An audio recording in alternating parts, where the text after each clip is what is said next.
Okay, teman-teman, finally we are hitting chapters 14 and 15. And we're going to have the first part of reading comprehension ya. Jadi hari ini kita ada di reading, teman-teman. Dan kita akan mempelajari teknik pertama dalam pengerjaan soal reading. Karena ada 3 nanti ya. Nah, sebelumnya kita kenalan sedikit dulu dengan reading. Jadi di reading nanti teman-teman akan diberi waktu 55 menit untuk mengerjakan 50 pertanyaan.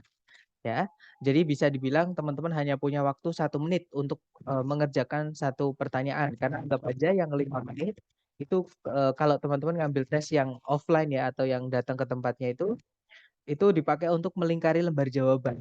Walaupun kelihatannya pekerjaan sepele ya, maksudnya hanya melingkari lembar jawaban aja, tapi it takes time, teman-teman. Karena saya merasakan dulu ketika melingkari ternyata juga menyita banyak waktu seperti itu. Jadi anggap aja satu soal 1 menit ya. Kemudian tips dalam reading ini itu cuma satu, teman-teman. Jangan baca teksnya dulu ya, tapi kita baca soalnya dulu untuk menghemat waktu. Oke, dan juga tidak semua informasi yang ada di dalam teks itu ditanyakan. Jadi kita cari yang perlu kita cari saja. Jadi kita harus baca soalnya dulu, baru kita baca teksnya, ya. Dan kemudian sama dengan listening, reading ini sama-sama comprehension yang mana menuntut teman-teman untuk menggunakan kemampuan vocab teman-teman, ya. Maksudnya kalau teman-teman semakin banyak vocabnya, akan semakin mudah untuk mengerjakan reading ini, seperti itu. Nah, dari kita membaca soalnya dulu ya, kemudian kita nanti lari ke teks, kita akan eee, mengetahui apakah kita harus membaca topik sentence-nya saja ya, atau topik sentence itu kalimat pertama di setiap paragraf ya, teman-teman yang hari ini kita akan pelajari nanti. Ataukah kita harus melakukan scan dan skim dulu, karena informasi yang ditanyakan itu biasanya mengklaster di satu titik di dalam teks. Bisa di awal, bisa di tengah, bisa juga di akhir. Itu namanya mengklaster atau karena kita harus pakai scan dan skim mencarinya dulu seperti itu. Dan yang terakhir, apakah kita harus menarik suatu kesimpulan berdasarkan petunjuk-petunjuk yang ada di dalam teks. Oke. Nah, hari ini kita akan pelajari dulu teknik yang pertama ya, teman-teman, yaitu yang paling gampang. Kita akan belajar jenis soal apa aja yang cara mengerjakannya cukup membaca kalimat pertama di setiap paragraf. Oke. Nah, untuk yang pertama, yang cara jadi gini, sebelum kita ke jenis soal pertama, cara ini atau membaca topik sentence ini atau kalimat pertama di setiap paragraf ya, teman-teman, itu untuk menjawab pertanyaan yang menanyakan garis besar dari teks keseluruhan. Oke, saya ulang lagi.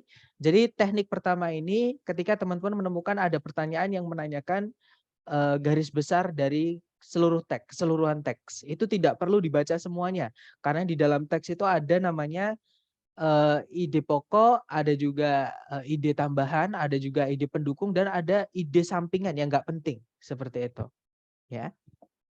Nah, untuk read topic the sentence ini, yang pertama yang cara mengerjakannya adalah membaca kalimat pertama di setiap paragraf adalah pertanyaan yang menanyakan gagasan utama atau ide pokok tadi, atau main idea ya istilahnya. Nah, main idea sendiri pengertiannya adalah gagasan utama atau ide pokok atau bahan pembahasan yang penulis ingin kembangkan melalui teks yang dia tulis. Nah, kalau teman-teman masih ingat dulu ketika kita belajar structure ya, main idea itu kalau di dalam kalimat istilahnya namanya adalah subjek.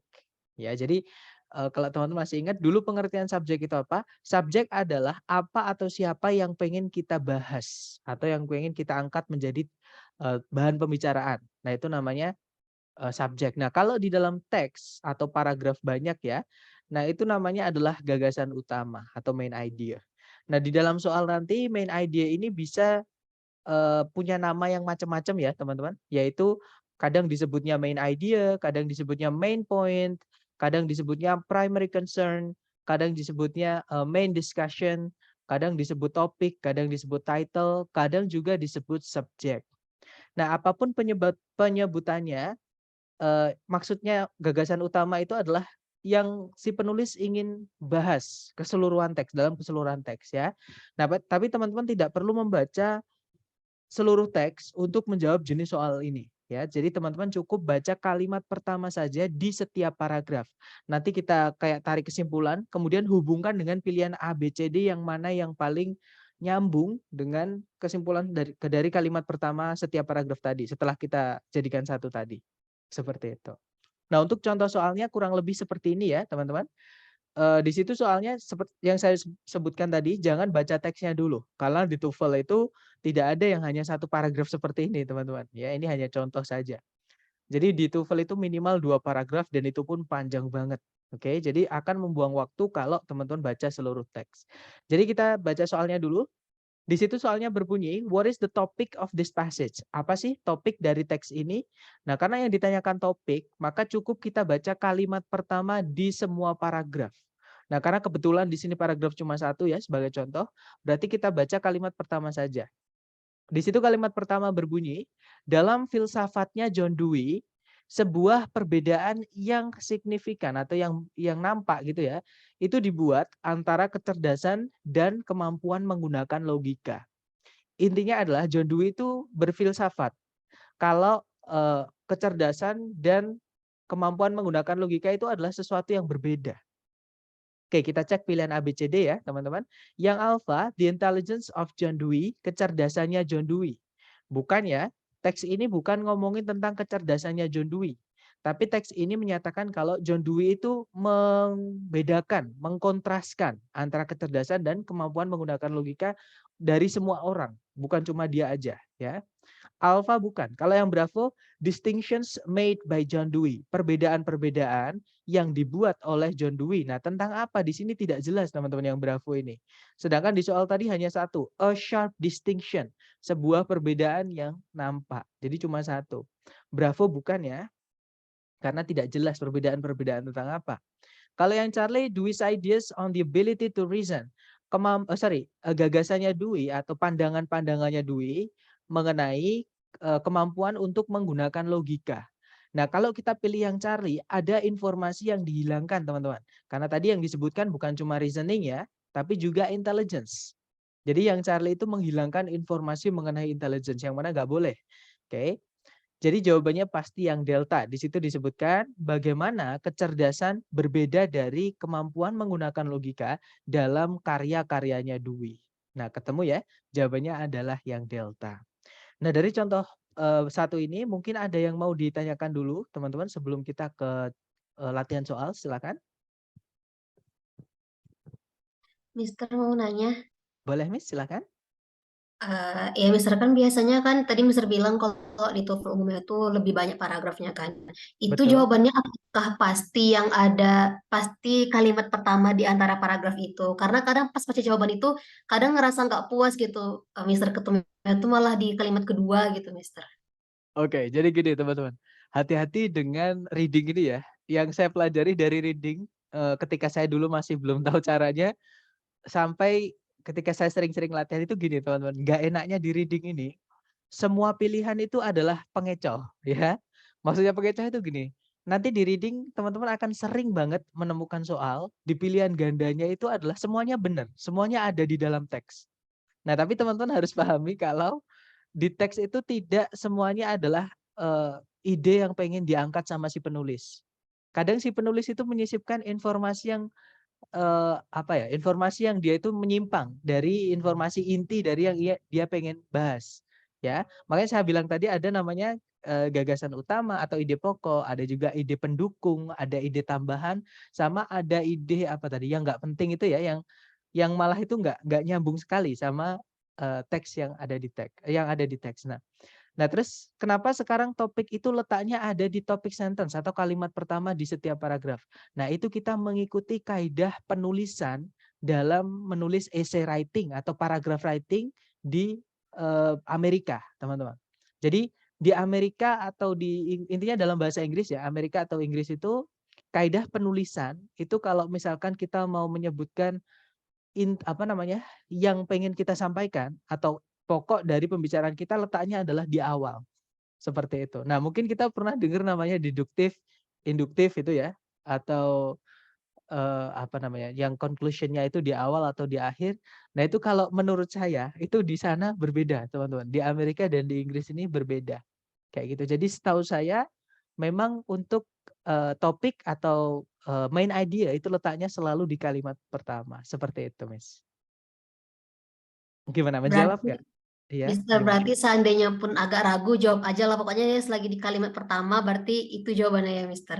Betul. Nah, hati-hati malah kalimat kedua itu bisa kita jadikan kalimat pendukung. Maksudnya kalimat pendukung itu kalau teman-teman ada satu kata atau 2 kata yang nggak tahu maksudnya. Misalnya kata program, program itu kan banyak sekali artinya, bisa program film, bisa program TV, bisa program pemerintah, bisa program di komputer. Nah, untuk mengetahui program ini maksudnya program apa misalnya. Nah, itu teman-teman bisa baca kalimat berikutnya, kalimat kedua. Maksudnya seperti itu, tapi intinya tetap di kalimat pertama. Seperti itu, Mas. Oke, Mister. Terima kasih. Dapat ya. Alright, that's good question. Kemudian ada pertanyaan lagi, Mister, kalau 2 paragraf, topiknya itu dari paragraf 1 atau gabungan dari 2 paragraf. Ambil kalimat pertama, kedua paragraf atau paragraf 1 aja. Kalimat pertama di semua paragraf ya, teman-teman. Kalau misalkan paragrafnya ada 2, maka teman-teman harus membaca kalimat pertama di setiap paragraf. Di kalimat pertama di setiap di paragraf 1 dan paragraf 2. Kalau misalkan paragrafnya ada 3 ya, kalimat pertama dari ketiga paragraf tersebut. Karena gini, misalnya nanti ada satu topik nih, misalnya tentang sungai, misalnya ya. Nah, aspek sungai itu apa yang dibahas? Apakah pembentukan sungai? Apakah jenis-jenis sungai? Apakah masalah-masalah yang dihadapi oleh sungai? Nah, itu apa namanya? Akan lebih jelas teman-teman. Karena kalau kita baca kalimat pertama aja hati-hati karena, apa namanya, di pilihan ganda biasanya sungai, misalnya ngomongin tentang sungai ya, sungai itu disebutkan lebih dari satu pilihan, kayak gitu. Tapi kalau kita udah yakin, maksudnya untuk meyakinkan jawaban kita harus baca kalimat pertama di setiap paragraf. Karena paragraf 2, paragraf ketiga, dan paragraf seterusnya itu adalah pengembangan topik dari paragraf pertama tadi, dari intinya. Jadi sebenarnya intinya ya di paragraf 1 teman-teman. Tapi nanti paragraf 1 itu akan dikembangkan di paragraf 2 dan paragraf seterusnya. Kayak gitu. Jadi harus dibaca kalimat pertama di semua paragraf, seperti itu.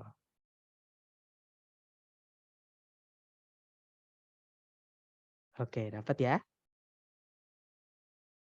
Mungkin ada pertanyaan lagi, silakan.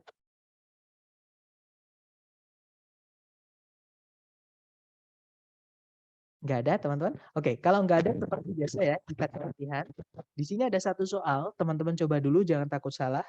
Waktunya 1 menit ya di reading. 1 menit dimulai dari sekarang, silakan teman-teman.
Oke, 1 menit sudah habis dan ada 8 jawaban dari teman-teman ya.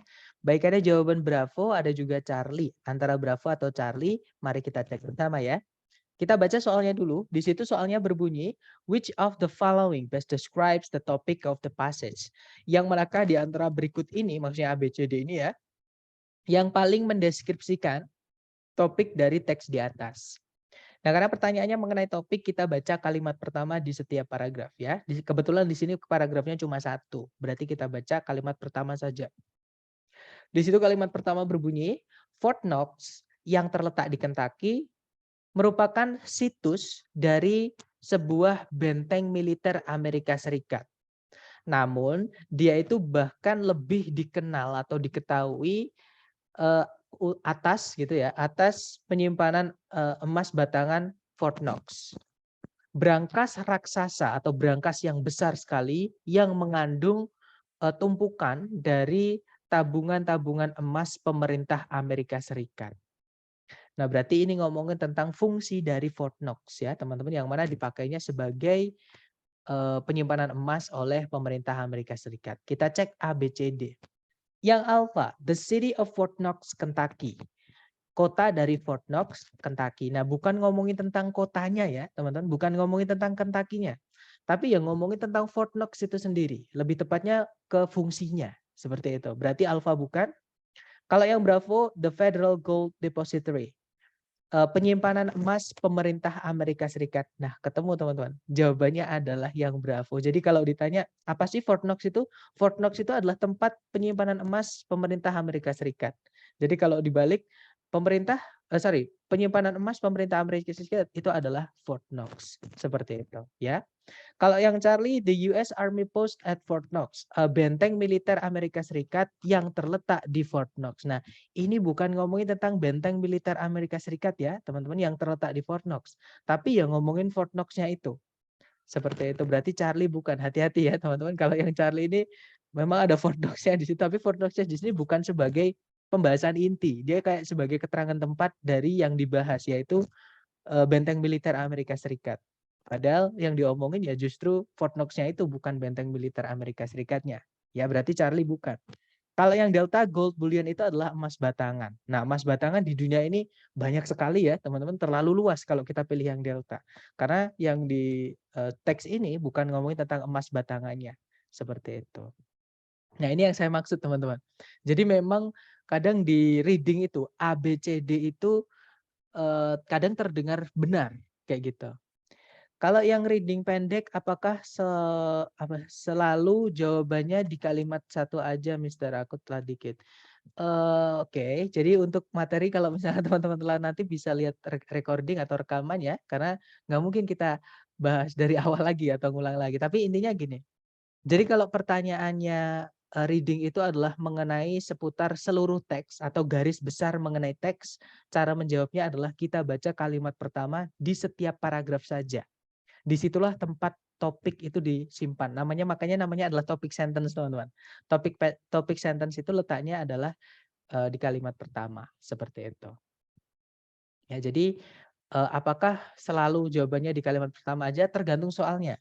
Soalnya itu menanyakan apa? Kalau soalnya menanyakan garis besar dari teks, contohnya topik, contohnya main idea, contohnya judul, itu kan seluruh dari teks. Nah, kita baca kalimat pertama di setiap paragraf. Seperti itu. Dapat ya? Jadi jawabannya yang Bravo, teman-teman. Fungsi dari Fort Knox sebagai penyimpanan emas pemerintah Amerika Serikat. Oke, kita lanjut ya ke nomor berikutnya, nomor 2. Dicoba dulu, jangan takut salah. 30 detik dimulai dari sekarang. 1 menit dimulai dari sekarang. Silakan teman-teman.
Oke, 1 menit sudah habis dan ada 13 jawaban dari teman-teman. Ada jawaban Bravo, Bravo, Bravo, dan semuanya menjawab Bravo. Mari kita cek bersama ya.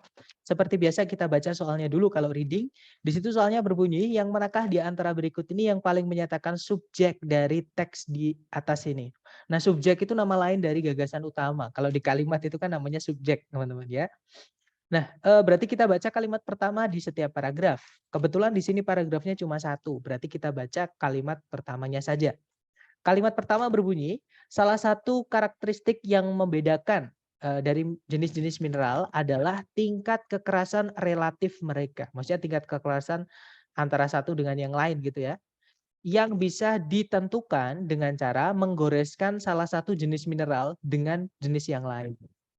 Nah, berarti ini cara mengetahui jenis mineral dengan cara menggoreskannya ya. Kita cek. Yang alpha, the hardness of diamonds, tingkat kekerasan dari berlian. Nah, tiba-tiba ada berlian, teman-teman. Padahal di teks ini tadi yang disebut adalah seluruh jenis mineral, bukan cuma berlian. Ya, berarti alpha bukan. Mungkin berlian ada di teks, tapi itu hanya sebagai contoh saja. Karena bukan cuma berlian atau diamond aja. Di situ ada juga talc ya, teman-teman. Ada juga quartz, kuarsa. Ada juga feldspar. Jadi banyak di sini yang disebutkan bukan cuma diamond. Karena intinya seluruh jenis mineral. Berarti alpha bukan. Kalau yang Bravo, identifying minerals by means of a scratch test. Menentukan jenis-jenis mineral dengan cara tes gores atau uji gores. Nah, ketemu ya teman-teman? Jawabannya adalah yang Bravo. Alright, good job teman-teman. Lanjut ke number 3. Dicoba dulu, jangan takut benar, waktunya 1 menit. Dimulai dari sekarang, silahkan teman-teman.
Oke, 1 menit sudah habis.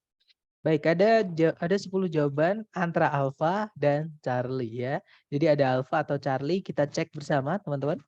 Seperti biasa kita baca soalnya dulu. Di situ soalnya berbunyi, which of the following expresses the main idea of the passage? Yang manakah di antara berikut ini yang paling menyatakan gagasan utama dari teks di atas? Nah, karena yang ditanyakan tentang gagasan utama atau garis besar mengenai teks ya, maka kita baca kalimat pertama di semua paragraf atau di setiap paragraf. Di sini ada 4 paragraf. Kita baca kalimat pertama di setiap paragraf. Di situ paragraf 1 kalimat pertama berbunyi, vaksin dipersiapkan dari virus-virus atau bakteria-bakteria yang berbahaya dan diberikan kepada pasien untuk memberikan kekebalan terhadap penyakit-penyakit tertentu. Paragraf kedua, kelas vaksin yang paling dasar mengandung mikroorganisme yang menyebabkan penyakit yang telah dibunuh menggunakan larutan yang mengandung formaldehyde. Kemudian paragraf ketiga, tipe vaksin kedua mengandung racun yang dihasilkan oleh mikroorganismenya, bukan mikroorganismenya itu sendiri. Maksudnya, jadi tipe kedua ini nggak ada mikroorganismenya ya, tapi adanya adalah racunnya yang dihasilkan oleh mikroorganismenya, teman-teman. Kalau yang paragraf terakhir, jenis vaksin terakhir mengandung mikroorganisme yang masih hidup, yang telah dilemahkan atau dibuat tidak berbahaya kayak gitu ya. Nah, kita cek ABCD. Yang alpha, vaccines provide immunity to specific diseases. Vaksin menyediakan atau memberikan kekebalan terhadap penyakit-penyakit tertentu. Hati-hati teman-teman. Ini memang disebutkan di kalimat pertama di atas sendiri ya. Tapi yang dikembangkan oleh penulis itu bukan yang ini. Yang dikembangkan oleh penulis adalah yang pertama, yaitu vaksin dibuat atau disiapkan dari virus-virus atau bakteri-bakteri berbahaya. Oke, bukan yang kedua, bukan informasi yang diberikan ke pasien untuk memberikan kekebalan tubuh, bukan yang itu ya, tapi bagaimana vaksin itu dibuat. Oke, berarti alfa bukan ya. Kalau yang Bravo, vaksin mengandung mikroorganisme yang menyebabkan penyakit. Bukan ya, karena ada satu jenis vaksin tadi yang tipe kedua di paragraf ketiga, itu tidak mengandung mikroorganismenya, hanya mengandung racunnya saja, teman-teman. Oke, berarti Bravo bukan. Kalau yang Charlie, vaccines are derived in different ways. Vaksin-vaksin itu dibuat dalam berbagai cara yang berbeda. Nah, ketemu ya, jawabannya adalah yang Charlie. Tadi ada 3 perbedaan pembuatan vaksin, intinya adalah yang kalimat paragraf pertama itu intinya ya, disebutkan kalau vaksin itu dibuatnya dari, virus dan bakteri yang berbahaya. Nah, tapi cara membuatnya itu dikembangkan di paragraf 2, 3, dan 4. Ada yang, apa namanya, mikroorganismenya divaksin itu sudah dibunuh, ada juga yang mikroorganismenya divaksin nggak dipakai divaksin, cuma dipakai racunnya saja yang dipakai untuk vaksin. Ada juga bakterinya itu masih hidup atau mikroorganismenya itu masih hidup, tapi sudah dilemahkan. Oke, supaya jadi vaksin. Nah, berarti jawabannya adalah yang Charlie, ya. Lanjut, nomor 4 dicoba dulu ya, teman-teman. Waktunya 1 menit dimulai dari sekarang, silahkan.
Baik, 1 menit sudah habis teman-teman dan ada 15 jawaban. Kita cek teman-teman. Ada jawaban delta, delta, delta, delta, dan semuanya teman-teman menjawab delta ya. Kita cek bersama. Di situs nomor 4 pertanyaannya adalah topik dari teks ini kemungkinan besar membahas kemungkinan bisa dideskripsikan sebagai. Nah, karena yang ditanyakan adalah topik, kita baca kalimat pertama di setiap paragraf. Kalimat pertama paragraf 1 berbunyi, sebuah hoaks tidak seperti kesalahan murni atau kesalahan yang jujur gitu ya. Merupakan sebuah rencana yang sengaja disusun untuk menyajikan sebuah kebohongan seolah-olah atau sebagai kenyataan. Sebuah hoaks ilmiah yang terkenal terjadi di tahun 1912 ketika Charles Dawson mengaku telah menemukan tengkorak manusia dan tulang rahang di Piltdown Common di Inggris bagian selatan. Memerlukan lebih dari 40 tahun supaya hoaks tersebut terungkap. Nah, intinya ini yang diulang-ulang tadi kata hoax ya, teman-teman. Paragraf 1 kalimat pertamanya hoax, paragraf kedua juga ada hoax, paragraf ketiga kalimat pertamanya ada kata hoax juga tuh. Nah, di gambar juga ada tulisan besar hoax ya, teman-teman. Nah, berarti di sini intinya adalah mengenai hoax. Yang pengen diomongkan semua teks ini adalah tentang hoax. Dan di pilihan ganda, kalau teman-teman lihat, hoax itu disebutkan cuma di satu pilihan, yaitu yang delta. Ya sudah, berarti itu aja ya teman-teman, jawabannya adalah yang delta. Memang jawabannya delta teman-teman. Sebuah definisi dan contoh dari hoax. Definisi disebutkan di paragraf 1, kalimat pertama paragraf 1 ya. Kemudian contohnya itu disebutkan paragraf 2 dan paragraf ketiga. Nah, kalau yang Alpha, Bravo, Charlie itu ngomongin tentang contohnya saja. Sedangkan yang diomongkan bukan contohnya, tapi lebih tepatnya ke hoax seluruhnya. Seperti itu. Jadi jawabannya delta. Oke, good job teman-teman. Nah, dari contoh jenis soal pertama tadi, mungkin ada yang mau ditanyakan dulu dari teman-teman?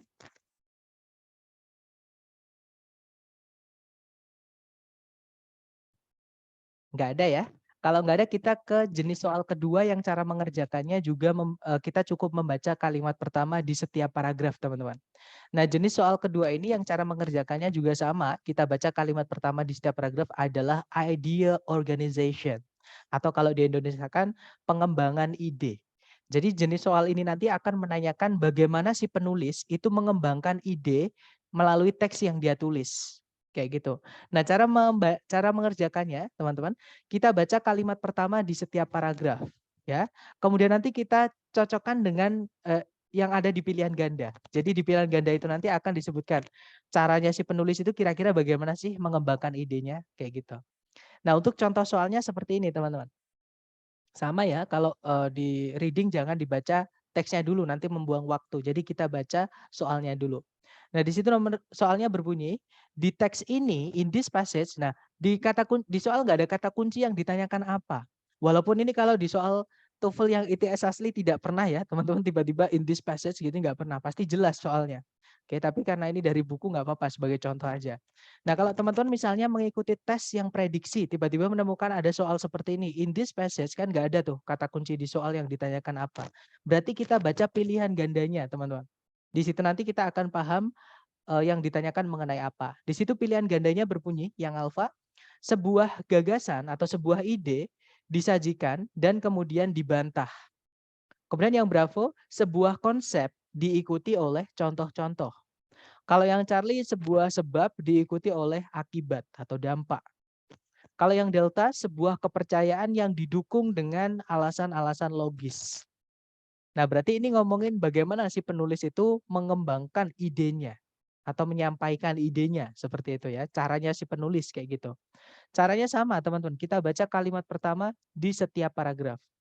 Kalimat pertama paragraf 1 berbunyi, jika ditanya siapa yang menemukan permainan baseball dulu, hampir seluruh orang Amerika pasti menjawab kalau di kepercayaan mereka, Abner Doubleday lah yang melakukannya.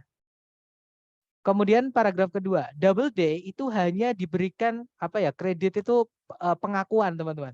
Hanya diakui gitu ya atas penemuan ini di awal abad ke-20-an ketika perusahaan alat-alat olahraga yang namanya adalah Spalding memberikan komisi atau tugas untuk melakukan penelitian mengenai pertanyaan siapa yang menemukan permainan baseball. Nah, berarti bukan Doubleday, teman-teman, yang menemukan, karena dia disuruh meneliti yang menemukan permainan baseball itu siapa.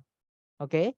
Kemudian paragraf terakhir, sekarang ini atau hari ini hampir seluruh sejarawan olahraga in agreement itu sepakat ya atau setuju bahwa Doubleday itu sebenarnya tidak memiliki andil apapun dalam perkembangan baseball.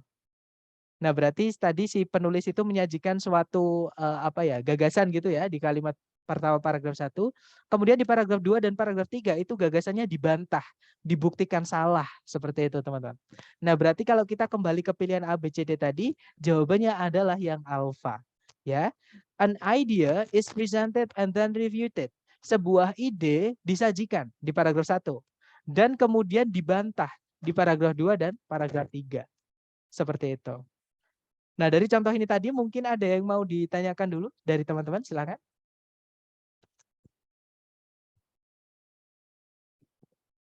Nggak ada ya, teman-teman? Kalau nggak ada, kita lanjut ke latihan soal. Di sini ada satu soal, jangan takut benar, waktunya 1 menit ya, silakan dikerjakan dulu. 1 menit dimulai dari sekarang, silakan teman-teman.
Oke, 1 menit sudah habis, teman-teman. Silahkan jawabannya dikirim di chat dulu ya, jangan takut salah. Baik, ada jawaban bravo, bravo, dan semuanya menjawab bravo, teman-teman ya. Kita cek bersama. Seperti biasa dibaca soalnya dulu. Di situ soalnya berbunyi, how is the information in the passage organized? Bagaimanakah informasi di dalam teks dikembangkan? Nah, berarti kita baca kalimat pertama di setiap paragraf. Kalimat pertama paragraf 1 berbunyi, konflik di dalam sebuah organisasi tidak selalu dipandang sebagai sesuatu yang tidak diinginkan. Paragraf kedua, berdasarkan pandangan tradisional mengenai konflik, konflik itu berbahaya terhadap suatu organisasi. Paragraf terakhir, pandangan interaksionis mengenai konflik di sisi lain beranggapan bahwa konflik dapat memberikan sebuah fungsi penting di suatu organisasi dengan cara mengurangi zona nyaman di antara para pekerjanya dan menyebabkan perubahan-perubahan positif supaya bisa terjadi. Nah, berarti ini tadi ngomongin tentang pandangan-pandangan dari konflik ya. Jadi di paragraf 1 penulis itu netral, teman-teman. Dia hanya bilang kalau konflik di dalam organisasi tidak selalu dipandang tidak diinginkan, sesuatu yang tidak diinginkan. Kemudian paragraf kedua, menurut pandangan tradisional mengenai konflik. Kemudian paragraf 3, pandangan interaksionis mengenai konflik. Jadi ngomongin tentang pandangan-pandangan yang berbeda mengenai konflik ya. Jadi jawabannya adalah yang bravo. Betul, teman-teman. Di situ disebutkan contrasting views of conflict are presented. Pandangan-pandangan yang berbeda mengenai konflik disajikan atau disebutkan. Seperti itu. Oke, good job. Lanjut ke soal berikutnya. Dicoba dulu, waktunya 1 menit. Dimulai dari sekarang, silahkan teman-teman.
Oke, 1 menit sudah habis, teman-teman.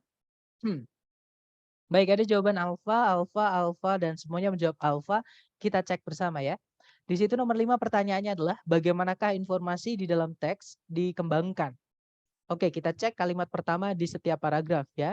Kalimat pertama paragraf 1 berbunyi, danau terbesar di Amerika Serikat bagian barat adalah The Great Salt Lake. Sebuah danau air asin di tengah daratan di bagian barat laut dari Utah, tepat di setelahnya ibu kota negara dari Salt Lake City. Paragraf kedua, meskipun Great Salt Lake itu dialiri oleh sungai-sungai air tawar, dia itu sebenarnya atau malahan gitu ya, lebih asin dibandingkan seluruh samudra di dunia ini. Kemudian paragraf terakhir, Great Salt Lake itu bisa berubah-ubah, bisa bervariasi gitu ya, secara drastis dari ukuran aslinya, yaitu 1.700 mil persegi. Bergantung pada kondisi cuaca yang berkepanjangan. Nah, intinya di sini ngomongin tentang Great Salt Lake ya. Kita cek ABCD. Yang alpha, two unusual characteristics of Great Salt Lake are discussed. 2 karakteristik yang tidak biasa dari Great Salt Lake itu dibahas. Nah, ketemu ya berarti jawabannya yang alpha, teman-teman. 2 karakteristik yang tidak biasa tadi yang dimaksud adalah dia ini lebih asin dibandingkan seluruh samudra di dunia. Kemudian yang kedua itu ukurannya dapat berubah-ubah sesuai kondisi cuaca yang berkepanjangan, seperti itu. Nah, kalau yang Bravo teori yang berbeda. Nah, sama sekali tidak ada teori, teman-teman. Teori itu tidak nyata, maksudnya belum benar ya, kayak gitu. Belum terbukti kebenarannya, kayak namanya teori. Sedangkan ini udah faktanya seperti itu. Jadi udah benar. Berarti Bravo bukan ya. Kalau yang Charlie proses bagaimana Great Salt Lake itu mendapatkan garamnya disebutkan. Nah, mungkin yang Charlie ini benar. Tapi seluruh teks bukan membahas tentang garamnya Great Salt Lake aja. Garamnya Great Salt Lake itu cuma dibahas di paragraf kedua.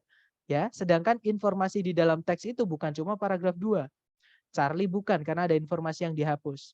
Kalau yang Delta alasan-alasan dari variasi dalam ukurannya Great Salt Lake yang bisa berubah-ubah itu diberikan. Itu juga ada, tapi hanya paragraf 3 ya, teman-teman. Sedangkan informasi di teks bukan cuma paragraf 3. Bukan cuma mengenai ukuran Great Salt Lake, seperti itu. Berarti jawaban yang paling tepat yang alpha tadi. Right, good job. Next, teman-teman. Nah, dari soal kedua tadi, mungkin ada yang mau ditanyakan dulu dari teman-teman?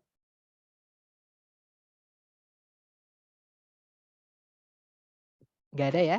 Baik, kalau nggak ada kita lanjut ke jenis soal terakhir teman-teman. Yang cara mengerjakannya kita cukup membaca kalimat pertama di setiap paragraf saja, oke? Nah, untuk jenis soal terakhir ini sedikit menuntut vocab teman-teman ya. Makanya nanti di sini apa namanya? Kalau dapat vocab baru tolong ditulis kayak gitu. Nah, jadi jenis soal terakhir yang cara mengerjakannya cukup membaca kalimat pertama di setiap paragraf itu adalah pertanyaan yang menanyakan tone, purpose, sama course, teman-teman. Nah, tone sendiri artinya adalah emosi atau suasana atau nuansa yang dituangkan penulis ke dalam teks. Kalau purpose ya tujuan atau maksud penulis menulis teks tersebut kira-kira untuk apa. Nah, kalau course itu bidang keilmuan atau mata kuliah ya lebih tepatnya. Jadi mata kuliah yang mengangkat topik yang dibahas oleh penulis itu mata kuliah apa di pilihan ganda. Seperti itu. Nah, untuk soalnya nanti itu disebutkan ya, teman-teman. Kalau menanyakan tone ya di tone-nya disebutkan, kalau purpose ya purpose disebutkan, kalau course ya juga disebutkan, teman-teman. Seperti itu. Nah, cara menjawabnya, kalau yang ditanyakan mengenai tone, teman-teman cari di setiap di setiap kalimat pertama di paragraf, itu ada nggak penulis menyebutkan emosi-emosi yang dituangkan melalui vocab-vocab tertentu. Contohnya, misalnya ada kata confusing. Berarti si penulis ini confused, teman-teman, atau bingung. Atau misalnya ada juga worrying, misalnya. Worrying itu, bukan worrying, teman-teman. Misalnya adalah frightening, menakutkan. Berarti si penulis itu frightened, takut. Atau misalkan apa ya? Tadi kan bingung. Misalkan ada kata boring. Nah, berarti si penulis itu bored atau bosan seperti itu. Jadi itu yang dimaksud dengan nuansa yang dimasukkan ke dalam ke dalam teks oleh si penulis. Oke, nanti ada di teks. Nah, tapi kalau misalnya teman-teman tidak menemukan si penulis itu menyebutkan suatu suasana hati atau vocab-vocab yang menyatakan suasana hatinya, berarti penulis itu netral, teman-teman. Maksudnya netral itu dia hanya ingin memberikan edukasi atau memberikan suatu informasi saja, seperti itu. Kalau yang ditanyakan purpose itu baca kalimat pertama di setiap paragraf. Itu sama kayak menanyakan apa tadi? Main idea, teman-teman. Purpose itu sama main idea sama, tapi kita disuruh menebak aja di antara pilihan A, B, C, D yang paling nyambung dengan main idea yang mana. Seperti itu. Itu berarti adalah purpose-nya. Kemudian yang terakhir itu ada course, bidang keilmuan. Berarti teman-teman baca kalimat pertama di setiap paragraf. Kemudian nanti teman-teman lihat vocab-vocab yang dipakai dengan pilihan yang ada di pilihan ganda. Jadi misalnya biologi, pasti vocab-vocab yang dipakai ya biologi, teman-teman. Kemudian misalnya ada kesehatan, berarti vocab-vocab yang dipakai itu istilah-istilah kesehatan, seperti itu.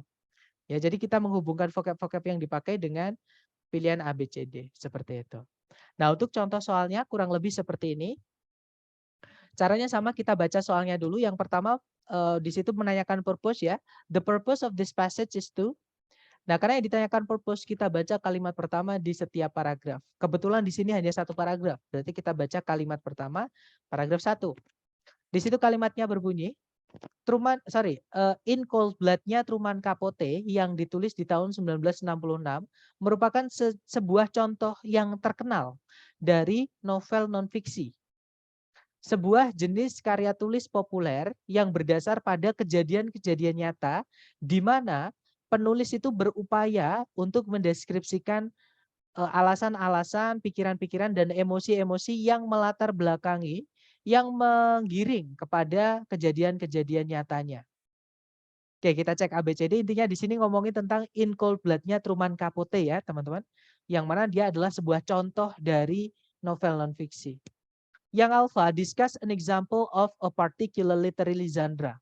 Membahas sebuah contoh dari sejenis atau sebuah genre sastra tertentu. Nah, ketemu langsung teman-teman. Jawabannya adalah yang alpha ya. Jadi In Cold Blood tadi adalah sebuah contoh dari karyanya Truman Capote yang mana masuk ke dalam genre novel non-fiksi. Oke. Kalau yang Bravo menceritakan story atau cerita mengenai In Cold Blood. Nah, ketika kita baca kalimat pertama tadi atau topik sentence tadi, kita nggak tahu ceritanya In Cold Blood kayak gimana. Artinya si penulis ini tidak berniat menceritakan tentang In Cold Blood, teman-teman. Ya, apalagi In Cold Blood itu hanya sebagai contoh di situ, bukan inti dari teksnya kayak gitu. Kalau yang Charlie menjelaskan alasan-alasan Truman Capote dalam menulis In Cold Blood. Kita juga tidak menemukan alasan si Truman Capote itu menulis In Cold Blood ketika kita membaca kalimat pertamanya tadi ya. Kenapa kok dia membuat novel In Cold Blood itu nggak terjawab dari kalimat pertama. Otomatis bukan itu intinya. Kalau yang Delta mendeskripsikan bagaimana Truman Capote melakukan penelitian atau meneliti novel non-fiksinya itu. Sama, di kalimat pertama tadi tidak disebutkan. Kita tidak tahu bagaimana Truman Capote melakukan penelitian atau meneliti novel non-fiksinya. Ya, teman-teman. Berarti bukan itu inti dari teks ini. Berarti jawabannya yang alfa. Ya. Kemudian nomor 2, yang manakah di antara berikut ini yang paling mendeskripsikan tone atau suasana hati penulis di dalam teks? Nah, tadi kalau kita baca kalimat pertama, teman-teman, kita tidak menemukan vocab atau si penulis ini mengungkapkan isi hatinya ya di teks. Artinya berarti di sini penulis itu tidak terlibat langsung alias dia netral, teman-teman. Hanya ingin memberikan informasi atau pengetahuan terhadap pembaca dari teks yang dia tulis. Nah, berarti dia netral. Kita cek ABCD yang netral, teman-teman. Kalau yang alpha cold sama yang bravo sadistik itu sama-sama kejam. Ya, teman-teman. Kalau yang Charlie emosional itu campur aduk, sedih, senang, dan seterusnya. Bukan ya. Kalau yang delta deskriptif, nah ketemu jawabannya adalah yang delta. Jadi si penulis itu hanya ingin mendeskripsikan saja mengenai In Cold Blood seperti itu. Kemudian ada pertanyaan, Mister nomor satu tahu di kalimat mana jawabannya? Kalimat pertama, Miss. Seperti itu. Jadi ini adalah jenis-jenis soal yang cara mengerjakannya kita cukup baca kalimat pertama di setiap paragraf. Ya teman-teman. Seperti itu. Gimana dapat ya? Jadi yang alpha, kenapa kok jawabannya alpha? Karena memang di sini kan ngomongin tentang In Cold Blood, teman-teman, yang ditulis oleh Truman Capote, yang mana dia hanya sebuah contoh. Kalau kita lihat itu di teks ada kata contoh di sini, a well-known example, ya. Kemudian ada literatur genrenya di bagian mana? Literatur genre itu artinya genre sastra. Nah, genre sastra di sini yang dimaksud adalah novel non-fiksi ini, teman-teman. Dijelaskan lagi setelah koma, diapositif itu dia disebutkan dengan a popular type of writing. Ya, teman-teman. Nah, writing itu juga termasuk ke literatur atau literary. Jadi sastra, teman-teman. Seperti itu. Jadi kadang yang ditulis di teks tidak harus langsung ditulis di pilihan ganda, ya. Jadi sama, teman-teman. Kalau tone berarti suasana penulisnya ya, Sir. Betul.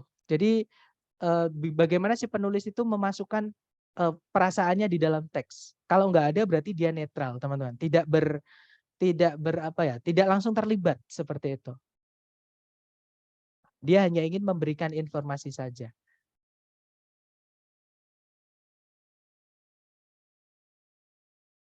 Gimana? Ada pertanyaan lagi, teman-teman? Di paragraf itu tone-nya netral ya berarti. Betul, teman-teman. Nanti teman-teman akan nemu di soal, di contoh soal, maksud saya yang tone yang nggak netral. Yang si penulis itu ikut merasakan atau ikut menuliskan emosinya di dalam teks, teman-teman. Tapi di sini nggak ada. Penulis itu menyebutkan apakah dia sedih, apakah dia malas, apakah dia bosan, itu nggak ada, teman-teman. Ya, di sini dia netral, hanya ingin menceritakan sesuatu yang dia tahu saja.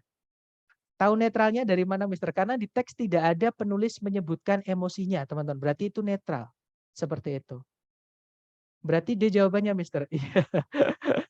Kalau yang nomor 2 delta, teman-teman ya. Tadi kan jawabannya delta. Seperti itu.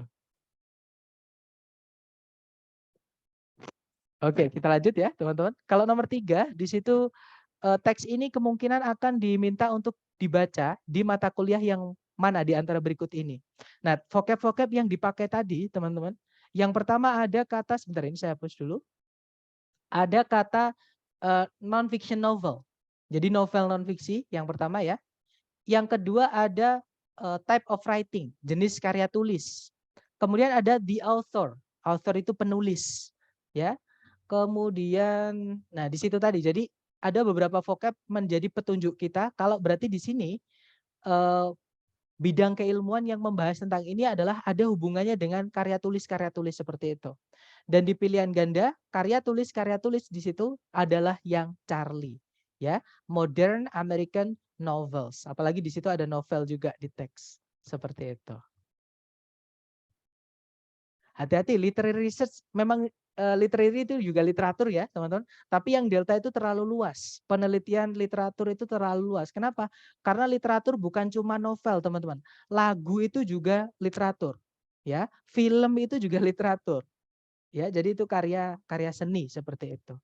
Sedangkan di sini fokusnya adalah kepada novel. Jadi kalau ada jawaban yang lebih spesifik atau lebih tepat, berarti teman-teman pilih yang lebih spesifik. Tapi sejauh saya tes yang TOEFL asli ITS tidak ada seperti ini, teman-teman. Memang hati-hati, memang kadang di soal prediksi atau buku-buku yang bukan yang ITS yang bikin itu biasanya malah di pilihan ganda itu dibikin lebih sulit ketika teman-teman dibandingkan ketika teman-teman tes asli dari ITS. Yang saya maksud lebih sulit itu seperti ini. Jadi ada pengecohnya. Karena yang Charlie itu juga masuk ke dalam yang delta, teman-teman. Seperti itu. Pertanyaan nomor 3 harus baca semua teks ya, Mister. Tidak perlu, teman-teman. Tapi kalau mau baca semuanya nggak apa-apa. Tapi saya sarankan jangan, karena nanti takutnya teman-teman akan terkecoh dengan informasi-informasi tambahan atau informasi-informasi yang tidak penting seperti itu. Jadi cukup baca kalimat pertama atau topik sentence saja itu sudah mewakili, teman-teman. Atau kita ke latihan soal ya, seperti biasa. Dicoba dulu, di sini ada 3 soal, berarti waktunya 3 menit. Jangan takut salah, 3 menit dimulai dari sekarang, silahkan.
Oke, 3 menit sudah habis, teman-teman. Silahkan yang sudah nemu jawaban ketiganya dikirim di chat ya. Baik, ada jawaban Bravo Delta Alpha, Bravo Delta Alpha, Delta Bravo Alpha, Charlie Delta Alpha, Bravo Delta Charlie, Alpha Delta Alpha. Oke, mari kita cek ke jawaban ya, ke soal maksud saya.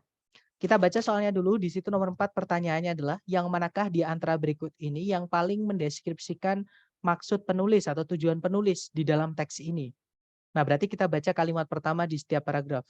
Kalimat pertama paragraf 1 berbunyi, hingga saat ini pengakuan-pengakuan yang telah didapat dari terduga atau terdakwa gitu ya, atau tersangka dalam keadaan hipnotis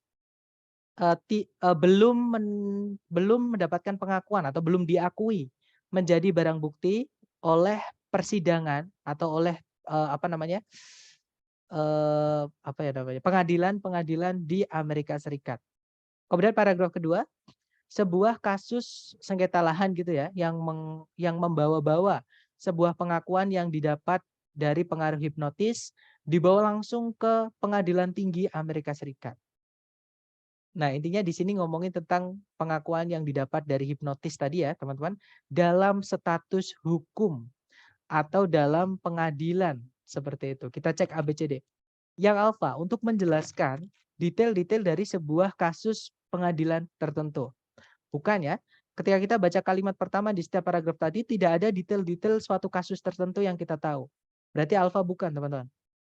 Kalau yang Bravo untuk mendemonstrasikan alasan kenapa pengakuan-pengakuan yang dibuat di bawah pengaruh hipnotis itu tidak bisa dipercaya. Hati-hati teman-teman. Yang Bravo ini jebakan ya. Kenapa saya bilang jebakan? Kalau kita pilih yang Bravo, seolah-olah itu semua pengakuan yang didapat dari hipnotis itu salah atau tidak bisa dipercaya. Sedangkan di teks itu teman-teman, itu hanya kasusnya di dalam hukum saja atau dalam pengadilan saja, ya. Jadi kalau yang Bravo ini cakupannya terlalu luas. Kita nggak bisa menjudge sesuatu yang pengakuan yang didapat dari hipnotis itu pasti salah. Itu nggak bisa. Tapi kalau di dalam hukum atau dalam pengadilan Amerika Serikat, ini tuh belum diakui sebagai barang bukti, gitu aja teman-teman, ya. Tapi kalau di luar hukum, kita belum tahu karena teksnya bukan membahas yang di luar hukum, tapi di dalam ranah hukum, seperti itu. Bravo bukan, karena terlalu luas, ya. Kalau yang Charlie untuk mengklarifikasi atau memperjelas peran dari pengadilan tinggi. Nah, dari sini aja udah salah ya, teman-teman yang Charlie. Kenapa? Karena sama sekali bukan ngomongin peran dari pengadilan tinggi, tapi lebih ngomongin tentang pengakuan yang didapat dari hipnotis dalam ranah hukum. Jadi jawabannya adalah yang delta, teman-teman. To explain the legal status of hypnotically induced confessions. Kalau diartikan untuk menjelaskan status hukum dari pengakuan-pengakuan yang didapat secara hipnotis. Ya, jawabannya adalah yang delta. Jadi jawabannya apa status legal atau status hukum dari pengakuan yang didapat dari hipnotis itu? Statusnya adalah dia belum diakui sebagai barang bukti oleh pengadilan tinggi, oleh semua pengadilan ya, bukan cuma pengadilan tinggi, oleh pengadilan di Amerika Serikat. Seperti itu. Oke, jawabannya delta. Kita lanjut ke nomor 5. Tone atau suasana hati di teks ini, nuansa gitu ya. Nuansa yang dituangkan si penulis di dalam teks ini bisa dideskripsikan sebagai, nah tadi penulis tidak ada menyebutkan suatu emosi atau tidak ada si penulis itu eh, terlibat di situ. Dia hanya ingin menjelaskan saja ya atau menyajikan fakta saja atau pengetahuan saja. Oke, berarti jawaban nomor 5 yang netral itu adalah yang delta, teman-teman. Informative. Jadi sifatnya penulis ini hanya menginformasikan sesuatu saja. Kalau yang alpha, outrage itu artinya mengamuk. Nggak ada penulis mengamuk di situ ya. Kalau yang bravo, judicial itu seolah-olah si penulis itu mengejudge ini salah, ini benar. Tidak ada. Penulis juga tidak ada bilang, menurut saya ini salah atau menurut saya ini benar. Tidak ada, teman-teman. Penulis tidak terlibat ya. Yang Charlie hipnotik menghipnotis, kayak contohnya iklan. Jadi mengajak seorang untuk melakukan sesuatu atau membeli sesuatu seperti itu. Tidak ada ya, teman-teman. Jawabannya adalah yang delta.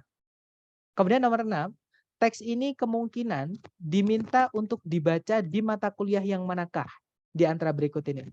Nah, kalau kita baca kalimat pertama di setiap paragraf tadi ada kata confessions, pengakuan, kemudian ada defendants, terduga, terdakwa, tersangka gitu ya. Kemudian ada juga evidence, barang bukti, courts itu adalah pengadilan. Jadi ini ngomongin tentang hukum, teman-teman. Oke. Nah, ABCD yang ngomongin tentang hukum adalah yang alpha. Jadi American law, hukum Amerika. Memang tadi di Amerika Serikat ya statusnya, bukan di negara-negara lain. hanya di Amerika Serikat saja. Jadi jawaban nomor 6 adalah yang alfa, seperti itu. Kita lanjut ke 3 soal terakhir, dicoba dulu ya. Caranya sama, kita baca kalimat pertama di setiap paragraf. Waktunya 3 menit, dimulai dari sekarang, silahkan teman-teman.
Oke, 30 detik, 3 menit maksud saya sudah habis. Silahkan jawabannya teman-teman dikirim di chat.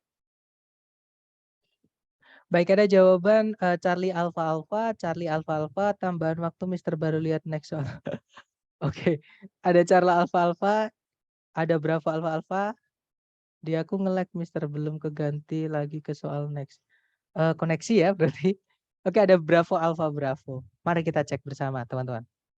Di situ nomor 7 pertanyaannya adalah tujuan utama dari si penulis dalam teks ini adalah untuk kita baca kalimat pertama di setiap paragraf. Kalimat pertama paragraf 1, tingkat di mana penggundulan hutan di dunia ini sedang terjadi itu mengkhawatirkan. Nah, ini yang saya maksud kalau penulis memasukkan emosinya, teman-teman.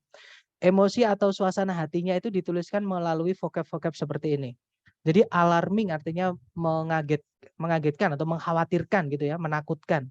Artinya si penulis ini khawatir, teman-teman. Oke, tapi kita cek tujuannya dulu ya. Intinya tingkat di mana penggundulan hutan di dunia ini sedang terjadi itu mengkhawatirkan. Paragraf kedua, sebagian besar penggundulan hutan terjadi di hutan-hutan tropis di negara-negara berkembang yang didasari oleh kebutuhan negara-negara berkembang atas meningkatnya lahan pertanian dan keinginan dari beberapa negara maju untuk mengimpor kayu dan produk-produk kayu. Nah, kita cek ABCD. Yang alfa mengutip statistik mengenai sebuah perkembangan. Nah, perkembangan katanya teman-teman. Padahal ini penggundulan hutan ya, jelas-jelas penurunan. Berarti alfa bukan teman-teman. Oke, dari kata improvement itu sudah salah karena ini deforestation bukan reforestation, tapi D artinya penggundulan hutan. Kalau reforestation itu penghijauan kembali ya, beda. Kalau yang Bravo menjelaskan di mana penggundulan hutan terjadi. Nah, yang Bravo ini di teks ada, tapi seluruh teks bukan membahas tentang Bravo, teman-teman. Di mana penggundulan hutan terjadi itu di paragraf 2 dibahasnya. Oke, tapi kalau kita pilih yang Bravo, paragraf 1 nggak dianggap jadinya. Berarti Bravo bukan ya. Kalau yang Charlie, make the reader aware of a worsening world problem. Membuat pembacanya menyadari akan adanya masalah dunia atau masalah di dunia ini yang semakin mengkhawatirkan. Nah, kemungkinan Charlie bisa karena Charlie di sini maksudnya adalah penggundulan hutan tadi, sebuah masalah di dunia yang semakin mengkhawatirkan. Kita tahan dulu. Kalau yang Delta, blame developing countries for deforestation. Menyalahkan negara-negara berkembang atas penggundulan hutan. Nah, yang disalahkan bukan cuma negara berkembang ya, teman-teman. Negara maju tadi juga disalahkan. Developed countries, itu negara maju. Oke, berarti Delta bukan fix, berarti jawabannya yang Charlie. Ya, teman-teman.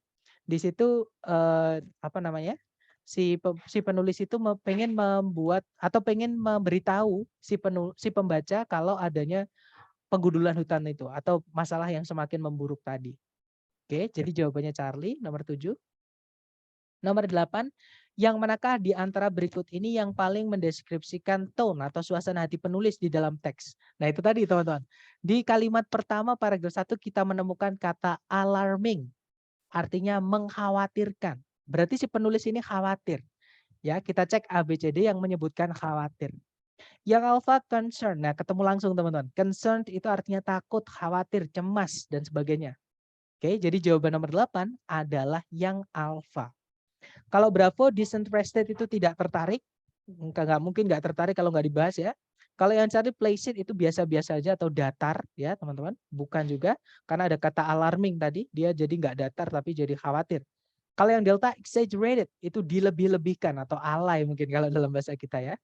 Bukan teman-teman, karena si penulis itu menyajikan data juga. Jadi bukan sesuai yang dia rasakan aja, tapi ada datanya dari tahun ke tahun berapa persen menuju berapa persen dan di mana itu dijelaskan. Jadi bukan alay tapi memang ada buktinya seperti itu. Jadi jawabannya yang alfa ya. Kalau nomor 9, teks ini kemungkinan akan diminta untuk dibaca di mata kuliah yang manakah di antara berikut ini. Nah, tadi ngomongin tentang hutan ya, teman-teman. Deforestation itu penggundulan hutan. Nah, hutan itu adalah topik dari bahasan geografi, sama kayak sungai, sama kayak gunung, sama kayak danau, sama kayak pokoknya fitur-fitur di bumi itu nyebut apa namanya? Masuk ke dalam geografi. Kalau geologi itu ngomongin tentang tanah dan batu, teman-teman. Ya, hanya tanah dan batu saja. Jadi nomor 9 jawabannya adalah yang Bravo, geografi. Nah, untuk kuncinya untuk kuncinya ada ya, teman-teman di slide terakhir. Jadi nomor 9 tadi Bravo, nomor 7 Charlie, nomor 8 Alpha dan seperti itu. Concern, khawatir. Ya, betul, teman-teman.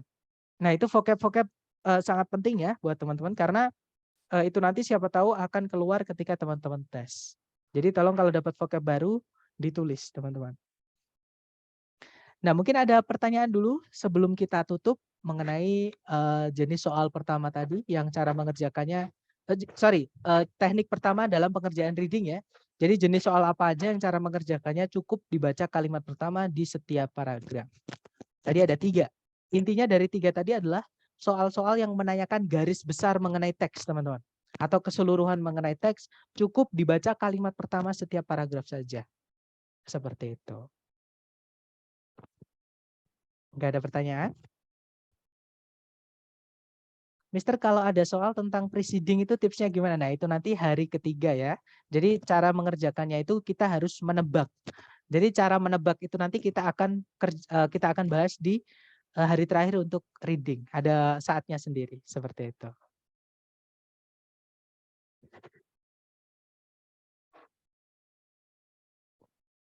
Nggak ada pertanyaan ya, teman-teman? Baik deh, kalau gitu kita tutup pertemuan hari ini. Thank you so much for having me today. I'll see you again next time. Bila saya say, Assalamualaikum warahmatullahi wabarakatuh. See you guys.